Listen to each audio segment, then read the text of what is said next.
À l'échelle de la France, à l'échelle d'un seul pays, Pascal Canfin, qu'est-ce qu'on peut faire ? Mais il faut agir sur ce qui cause cette disparition. Quelles sont les principales causes ? La première cause, c'est ce qu'on appelle l'artificialisation, la bétonisation. Un chiffre, là encore, c'est l'équivalent d'un département français tous les 10 ans qui passe d'un état de nature, par exemple une terre agricole, à un état artificialisé, un parking ou une zone commerciale.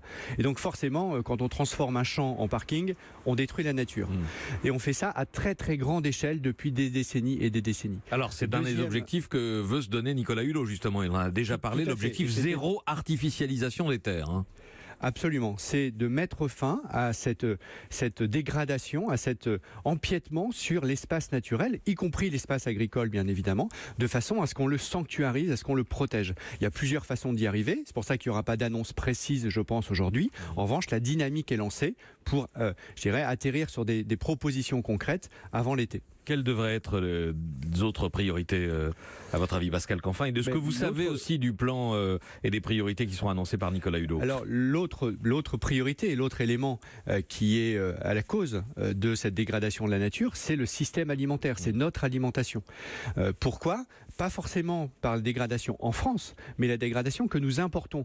Lorsque nous mangeons de la viande qui se nourrit de soja, et que ce soja a lui-même poussé à la place d'arbres de l'Amazonie qu'on a rasé, ou quand on se nourrit à base de produits qui intègrent de l'huile de palme qui a déforesté l'Asie du Sud-Est, ça revient à ce que quelque part dans notre assiette, il y a un bout de déforestation de l'Amazonie ou des forêts d'Asie du Sud-Est, et donc de tout le vivant qui y était.